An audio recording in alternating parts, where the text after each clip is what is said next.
everybody, this is Joe Bartnick, and welcome back to Burt Sugarman's Midnight Special podcast. We are here every week talking rock and roll, blues, soul, R&B, country, and this week, a little bit of folk, because we got the great Joan Baez this episode. And as always, every episode, we have the incredible co-host, Mike Now. How you doing, Mike? Happy to be here. Happy to be talking Joan Baez. A request from Burt Sugarman, so it should be a good one. Yeah, it was timely. We all went and saw A Complete Unknown at the same time, and yeah, we got to talk Joan Baez now. I really liked that movie. I think way more than my daughter did. She said it was okay. But I'm a big Dylan fan and then became a big Joan Baez fan, because kind of Joan Baez was kind of like one of those people that I don't know if it exists anymore because of the internet, but when we were kids, there's people that were like famous, but you don't really know why. And then you find out that she has the voice of an angel, a beautiful lady who was like predates Bob Dylan in the folk rock scene. She was a hipster before we quite knew what it was. I think the idea of the New York scene and being able to be so cool there, and then the rest of the world just believes that, oh, if she's amazing and cool there, she must be. Like, the legend almost preceded her, I think, because she was a star so early in her career there. Yes, and we're going to say this a lot, but she was the ultimate activist, too. And on the right side of history, everywhere, and put her money where her mouth is, and she ended up in jail, and a lot of crazy stuff happened to Joan, and she really did a lot of good things for a lot of people. So it's stick taps in hockey, or 3 cheers to Joan, and let's get right into the comments from last week's episode. All right, David Ramos. This is my favorite of the Midnight Special performance, and he's referring to Gladys Knight and the Pips. I wish there was a version of their album produced from this. I think it's better than the studio version. That's the best thing about the Midnight Special is they're playing live, so it does have a different version of what you hear on the album. Because a lot of shows back in those days, they would play the record, they would lip sync, and you could even see when the record would end, it'd still be like playing. But you knew on this show it was live. The version we had of Rhiannon from Fleetwood Mac is my favorite version of Rhiannon. And when I hear it on the album, when I hear it anywhere else, I don't even like the song as much. But when I hear Stevie Nicks doing it on the Midnight Special, and the last version of it, and the last verse and chorus, she just lets it out, and whoo, that's the version that I have to hear. I'm almost disappointed by any of the other versions. Oh man, I'd have to check that out, because the episode we did, Fleetwood Mac, was pre-Stevie Nicks. Yes. Just Christy McVie. That's in your vault. Yes, well, time will get us there. All right, well, Bill Hinman, back when Saturday Night Live was funny, they had And the Pips. They couldn't afford Gladys. It was hard to take Gladys away from Vegas. All right, and our house photographer, Rob Matlock, an empress is a queen of many kingdoms. I sang, "You are the best thing" to my wife at the concert. She said I was embarrassing her, but she smiled the whole time. Love me some Gladys Knight. And I think he's referring to the Empress is a Queen of Many Kingdoms from last podcast when we were discussing what exactly is an empress or a queen and where do they all stand in the hierarchy. Yes, Empress is pretty way up there. Yes, so now we know. Pretty high up. All right, here we go. The old school cool photo. We go way back to Joan and Bob Dylan. And this is a picture of them at the Newport Folk Music Festival in the movie and in real life. We have them side by side. It's a good representation of them. And I like how the art department even made sure to find the same microphone covers and find the same holders for the harmonicas. All the little details are there. Yes. I mean, I really like that movie. And Monica Barbaro was incredible. Yeah, she was a stunner, and I think a lot of the singing that they actually did, I sure hope it was her, and I think Timothy Chalamet did a lot of the singing as well. Well, Timothy Chalamet learned for 5 years how to play the guitar like Bob Dylan. Yeah, that is amazing. And I don't think he overdid the voice or anything, because what a hard character to play, because so many people make fun of Bob Dylan and do the parody of the voices, right? But you have to do a 2-hour movie and do the voice, but not make fun of it or feel silly about it or overly push it. And I think he was excellent with it. And I think he evolved it throughout the movie very well, because at the beginning of the story, he had a little bit of the voice, but by the end of it, it was much more the Bob Dylan that people kind of parody and do the same cadences of. And yeah, I thought the performances in the movie were great. Plus, I think it's easy to kind of mimic and make fun of or do the funny impression of him talking. But to nail the singing is what did it. And speaking of the impressions, even other artists throughout history have taken their shots at Bob Dylan and parodied him. Even John Lennon has a famous song that he parodied a little bit of Bob Dylan and did the whole cadences and his voices and everything. I'll say one more thing. It's cool that Johnny Cash loved Free Will and Bob Dylan. Such a great album. And I didn't know they were pen pals. The good thing about a biopic like this is, you know, they have some things right, they have some things wrong. Some things are pushed in a little fake to make it a 2-hour movie and an enjoyable Hollywood story. But it gets people who didn't know anything about these artists to open up a book, to listen to a podcast, to start actually getting into some source material and learning about some of these people that they wouldn't have known about. Because I didn't know about Pete Seeger at all. No, not at all. And Woody Guthrie even. You know, and also we're talking about Joan Baez. It's her episode. Sorry, Joan. And we're talking a lot about Bob. It made Joan Baez out to look very good. Yeah. Besides having the incredibly looking lady play her, you know, she comes off as an incredible artist in that movie. Yeah, I mean, she was kind of the leading force for him, as kind of like his North Star a bit. The muse. Yes, Yeah, he had a few muses in the movie. Yeah, that seems to be something that he liked to have around. Absolutely. He is a rock star. He went from folk to rock pretty easily. Yeah. Well, let's get into the time machine, and we're going to go back to July 20th, 1973, when Joan Baez first hosted. And that very day was the day Bruce Lee passed away. Wow. I'm sure a lot of people know where they were when that happened, because that was just crazy news that such an icon was gone at that age and so mysteriously like that. And such a tough guy, too. Yeah. You didn't think he was going to go young. Yeah. Jim Croce's Bad Leroy Brown was #1 in the U.S. Oh, that was one of my favorite songs when I was a little kid. Yeah, Bad Leroy. I had a little 45. That's such a great song. Yeah, I mean, such a storyteller in that song. You can see the whole thing. It's great. The Watergate hearing reveals existence of tape recordings. Every time I hear Watergate in these episodes, I get a chill down my spine because how it ruined daytime television for me when I was a kid. There was 4 channels and Watergate would be on one of them. And once a month, because they rotated between the networks, once a month it took out Sesame Street and the Electric Company because it was on PBS. Terrible, terrible days. Well, Led Zeppelin helped make those days a little better as they were headlining the Boston Garden. Oh, the song remains the same. Yeah, that's Led Zeppelin, The Garden. You could also rejoice a little bit for the little man this day because minimum wage was increased to $2.20 an hour. That's still tough sledding. I came of age when it was $4 an hour, which was great because I would always think every 15 minutes I made $1. And you'd think we'd be a lot further by now, but we aren't actually. Well, what is minimum wage now? Oh, you're going to make me Google it. I'm sorry. I thought you might have known. Oh, I can find it out with all the comics that come in here and do podcasts, I thought one of them would be like, I can't believe I'm only making... Oh, they don't make minimum wage. It's $7.25 an hour. Once a comic puts in all his time and everything. Oh, no, I just meant on their day job. Yeah. It's really only $7.25 an hour? That's across the United States. Here in California, it is $16.50 right now. Oh, okay. I was going to say $7.25 an hour. That's criminal. But to know that there's some state that Amazon's putting all their factories in and getting away with $7.25 an hour is crazy. Listen to me sounding like Joan over here. I was going to say, we are like Joan. We're fighting for the little guy on our podcast today. All right. Well, let's get into a little more Joan. There's been a lot of books and documentaries that you can find about her. Her memoir, Voice to Sing With, and then a documentary you can check out that's streaming right now on Hulu is Joan Baez, I Am Noise. And that's a great one. It's well produced. It came out pretty recent.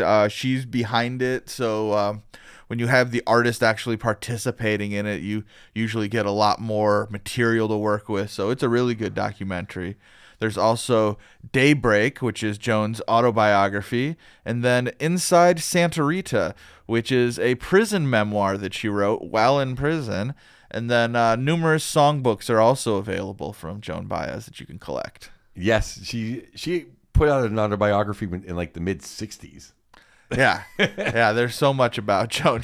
And when you're a writer like that, you're just constantly pumping it out, too. So kind of comes with the territory. Well, her parents are really smart. Yeah. Speaking of her upbringing, Joan was born in Staten Island, New York. The entire Baez family was very musically talented. Her younger sister was Mimi Farina. She was also a singer who performed on the Midnight Special. Yeah, they did a duet. And Joan was raised Quaker, which aligned with her anti-violence beliefs throughout her career. Yeah, both her grandparents were priests. Well, one was a preacher. I don't know what kind of priest. The other one was a priest from England. And when they came over, she took it up. Yeah, and then you also told me that on her mother's side was the Duke of Chandos. Yeah, she's descendants from the Dukes of Chandos. New to me. Yeah, so a little royalty. And her father was very smart. His name was Albert, and he co-invented the X-ray microscope when he was a doctor at Stanford. Smart parents, talented daughters. It helps. It all helps. Definitely, that's why she's so brilliant. And she was always protesting everything. From in high school, her very first protest, she refused to leave her high school, which I couldn't wait to run out of school, in an air raid drill. Well, her first instrument was a ukulele, so I can imagine her leading a protest with the ukulele. Well, she learned a few chords, and then she actually went and saw Pete Seeger, and he burned into her mind. That's when she became a folkie. Yeah, and her career took off when she performed at the legendary Newport Folk Festival. Yeah, she performed at I think the first one and the 50th anniversary. Those are good Maybe accolades not the first to one, have. but she was definitely in 59, and then look at the 50th. Yeah. Yeah, well, she's been performing so long and at such a young age. She was only 22 when she led the crowd at Martin Luther King's March on Washington and sang "We Shall Overcome." Well, that's a big gig. Yeah. It's not an open mic. Yeah, when I was looking at the pictures of that march, it's just overwhelming. And then when I was watching her documentary and seeing the video and seeing her and Bob Dylan performing in front of so many crowds like that, just the tension and emotion and the whole movement to be a part of that, the whole online thing has kind of taken that away. Twitter and social media, you don't have the people together in force and feel it. It's just a whole different type of thing. No, I mean everyone would just be like, "Yeah, I'll just watch it on. I'll just watch it online." Yeah, you're not gonna get 1 million people to do anything again. Right? Yeah, this was such a moment. Yeah, just standing that close. That always freaks me out how close everyone stands together. Yeah. It very rarely happens in America. Usually it's in foreign countries you see protests oh my God, they're all right next to each other. Well, sweating in the sun. Yeah. Well, she was part of a lot of protests, and she was jailed many times for disturbing the peace. She was quoted saying, "I wasn't trying to disturb the peace. I was trying to disturb the war." I just think that's such a great quote. Yeah. I love that line. That's a T-shirt. That's a hashtag. That's something that we'd run with on social media these days. I mean, she was jailed so many times for her beliefs that she actually met her husband in jail, David Harris, and he's the father of her only child. Who's the son? Yes, she was one of the most powerful voices of the counterculture movement. She was on the cover of Time magazine in 1962. Yeah, I mean, imagine art. It wasn't like today. No one in music or entertainment was ever on the cover of Time. Yeah. Well, Bob Dylan certainly was at some point in his career, and thankfully it was Joan who helped popularize his music by performing his early work. Yes. Yeah. She also performed 14 songs at Woodstock in 1969. It seems right up her alley. Yeah. I think she opened Woodstock. That would make sense. Yes. Yeah, she famously played a Martin 1880 Single 040. She acquired the guitar from a Cal Berkeley student in 1966. She traded 2 of her guitars for it. She used it on tour, and it was famously in a lot of her album covers and artwork. And it's now in care of the Martin guitar manufacturers in their own museum. I wonder if that's the one in the movie that Dylan tried to steal. She made such a point of it. It might have been. I bet it was. And now I remember she definitely, I don't know about Woodstock, but she definitely opened the Philadelphia version of Live Aid. You know how there was London? Yep. And then Philly. She was definitely the opening act in Philly that day. And she always liked the smaller body Martins, and a lot of times playing the nylon string type guitars. Oh, is that true? Yeah. Okay, so I don't know anything about guitar. This is kind of an interesting fact. You would think the last person to speak on a Starbucks album would be Joan Baez, but I think it was for a good cause. You know how every Starbucks album is for a cause of some sort. But her song "Sweet Sir Galahad," she changed the lyrics from "Dawn of of their days to dawn of her days as a tribute to her sister Marina, who had just recently passed away at the time they made that album. So she kind of did it for a couple different reasons, but it's just so funny. Like you're at Starbucks, like Joan Baez is on this album. Yeah, not what you think of in the counterculture movement in Starbucks, but hey, sometimes some things cross paths. Well, she was inducted into the Rock and Roll Hall of Fame as a true legend in 2017. Right on. Good for Joan. She's still alive, too. She's 84. You know, her mother lived to be 100. Yeah. She's got good genes. Yeah. Always been healthy and fit. And in the documentary, you see her talking and saying she could still perform, but she just doesn't want to do it forever. And she doesn't want to kind of lose it all and not be performing at the level she could. And she said she was feeling it a little bit, even though everyone always tells her how great she looks her age and all of this, that it was time to shut it down. She was Barefoot Madonna. Yeah. I mean, imagine... You know, first nickname's Madonna. It's like that, not that Madonna, the Barefoot Madonna. You know, I checked the calendar, and I'm not sure, but I think she might be performing with somebody in something up in the Bay Area, because I saw on like a Ticketmaster that she was part of something, and the tickets were in the thousands of dollars. So I was like, oh, I won't be there. But well, she has such a beautiful voice. That's why she doesn't have her voice crack, probably. Or, you know, and she stays healthy, but, you know, she stated, I'm not a feminist and I'm not a vegetarian.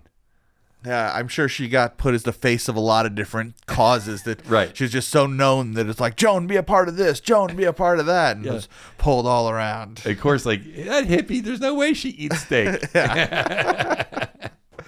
Well, let's get into her performances on the Midnight Special. She first appeared on July 20th, 1973, with guest appearances from Mimi Farina, her sister, Black Oak, Arkansas, Bloodstone, Steve Goodman, Wilson Pickett, and the Pointer Sisters. Yeah, that was a fabulous episode. First of all, you got Wilson Pickett, who just legend. Every time. His voice and his band her opening song was, I guess, her biggest hit. It was The Band's The Night They Drove Old Dixie Down, which is just a great song. Almost every song the band ever did, people covered. It's always just as good. But there were some other funny things about that episode that I really enjoyed. She hosted most of it barefoot in her traditional style, the Barefoot Madonna. Yeah. First of all, there was Black Oak, Arkansas. If you saw the episode, you can't forget it. Yeah, their outfits, him in a bikini top. I believe Stan Harris, one of the people on the Midnight Special, said that this performance affected some of the original sponsorships of the show. I mean, you know, this is 2025, and I lived in San Francisco for 20 years, and I was still a little shocked to see a man in a bikini top. As I can imagine what the networks thought about it in 1973. Bloodstone was just insane. It was just incredible musical performance by those guys. Black dude just crushing it. The camera work was really neat. I appreciated that. They started with a lot of real close-ups, and it almost felt mysterious, like they weren't going to show you who the band was for a second until they finally pulled out and revealed it. And while doing it, they also revealed a real sick drum kit, because it was an all-clear acrylic kit that the guy was on, and that was very snazzy. But I really thought there was like some trippy camera work in this episode. Yeah, they went for it. Yeah. Even starting off with the green screen stuff with Joan. They had a lot of fun stuff going on. Oh, absolutely. Yeah, it was like definitely digitally tricky back in those days. But, you know, I know you're a Cubs fan, and go ahead. Yeah, Steve Goodman was a folk singer who was on the show at Baez's request. And as Chicago Cub fans know, he was the writer of Go Cubs Go that we sing at the end of every game at Wrigley Field if the Cubs win. What I liked about Steve Goodman was he just totally looked like he was a folk singer, but he looked like he had a day job. Not talent-wise, but he was just like the most clean-cut folk singer guy. Like he might have been working the set, not on stage. Yeah. Like he was wearing, like, hey, Steve, you come over after work. You're like, I didn't have the time to find my T-shirts. I'm just wearing my suit shirt, you know. And then the Pointer Sisters are on there, and I remember the Pointer Sisters in the late '70s were like, you know, this kind of a disco-y band. And in this episode, they're just wearing these crazy outfits, and I don't know if you know who these people were, but they used to be called the Midnight Transfer, or I'm sorry, the Manhattan Transfer. And they kind of just had these crazy outfits. I hated their music. The Pointers had much better music, but the same kind of realm of just wearing like crazy theater kids outfits. Interesting. Did not know that. Fun fact. Yeah. Well, Joan came back and hosted again May 30th, 1975, when she was promoting her album Diamonds in a Rust. She performed the title hit as well as Jessie, Children and All That Jazz, Simple Twist of Fate, Never Dreamed You'd Leave in Summer, which is a hit song from Stevie Wonder. There you go. Thanks for helping me out with the assist. Simple Twist of Fate's a Bob Dylan song, and you know how she covered everyone from the Allman Brothers, obviously Dylan, the Stones, the Beatles, Stevie Wonder. But you know what's interesting is her song Diamonds and Rust was covered by Judas Priest on one of their first couple albums. I love the Priest version. It's when they were still a hard rock band and not quite into like the Defenders of the like British Steel, real metal. I like finding out those facts because there's probably a lot of people who know it the other way around, is only knowing it as a Judas Priest song and having no idea who Joan Baez was. Well, I remember just being a kid, like, people like, yeah, that's a Joan Baez song. What? It's like you get your little metal kid like, what? That's a Joan Baez song. It can't be. It rocks. I had the unfortunate experience of telling Tommy Lee's wife that "Smoking in the Boys' Room" wasn't a original song of his. Oh, really? She believed it? Yeah. Well, she just didn't know, and she's like, "Oh no, that's one of their songs." I was like, "No, it's on the Midnight Special," and Tommy was probably 5 then. Well, was she even born when Tommy recorded that song? Maybe. Yeah. Motley's been recording for a while. Yeah, since the 80s. So. All right. Well, let's get into a couple of your guys' memories. I do want to make one point, though. On the second episode, where we talked about that, there's a Hampton Hawks who's a badass jazz guy, but Kool and the Gang. Nobody brings the funk or the disco, whatever kind of you want to call that kind of music, like Kool and the Gang. Check Kool and the Gang on that episode. Yeah, we'll have to do a Kool and the Gang episode sometime soon. It's like they dance like the Pips, but they play instruments too. Yes. Well, let's get into the subscriber memories before we get on to the biggest subscriber memories from Burt. Yeah. All right. Totorola. Wow, I remember seeing this episode when it originally aired 50 years ago. Joan Baez on the same bill with Black Oak, Arkansas and the Pointer Sisters. Joan singing "I Dreamed I Saw Joe Hill." Steve Goodman, still young and in good health. Seems like a million years ago. Thank you for posting this. All right. Austin Nights since 1979, starting around the 41:53 mark. Well, he's on it. I keep replaying over and over again at very loud volume the song "Best of Lovers / Friends" with Joan Baez and Mimi Farina. Their singing voices are so amazing together. It made me cry several tears thinking about the former lover. Hee hee. That must be a Mr. Bob. Or is she talking about her former lover? Or his. I don't know if Austin's a man or a woman. Oh. And also, missing my dad. He said Joan was his favorite. So good. Thank you so much for the fantastic audio quality. So crystal. Love this. Very awesome to see Steve Goodman in there playing with his guitar for 2 numbers. Love the Pointer Sisters as well. Awesome recording. Nice. Yeah, it's a solid memories to have. All right, Kitty Grizz. Love Joan Baez, especially her tune about Bob Dylan, Diamonds and Rust. When she sings in Sing Sing Prison with her younger sister Mimi Farina, Viva Mi Parcia Bolivia, it's spellbinding, gorgeous harmonies. Check it out. And also the song written by Donovan, but performed together, Catch the Wind. Mimi's tune here, written about Janis Joplin, a huge fan favorite of mine, is fantastic. What a story she weaves in our minds. There you go. Mimi. All right, now let's get into some words from the man, the myth, the legend. Burt Sugarman, take it away. Hi, I'm Burt Sugarman. Joan Baez first did the Midnight Special over 50 years ago in 1973. Is that amazing? She is still performing now. She is around the country and selling out, doing terrific, and I'm so happy for her. One of the things about Joan was when she came to the show and walked in the studio, not out on the stage, the studio, everybody loved her. They really did. She talked to the grip. She talked to the sub-directors. She talked to people connected to the sound, moving some of the cables. Everybody. They wanted to meet her. She shook their hand. The one she knew or felt she knew, she hugged. A wonderful, wonderful lady and so popular. And of course, the moment she started to sing, the place went crazy. They just went wild. So unfortunately, I have not heard her in the last couple of months, but I will find out where she's going to be soon, and I will go there because I'm eager to see her again. 52 years ago or so, why not? I think I must look the same. I haven't changed at all. Why would she? No reason, of course. Glad to have you watching and listening. I appreciate it very much. But just to let you know, Joan Baez is an icon in the entertainment business, as well as a wonderful, wonderful person.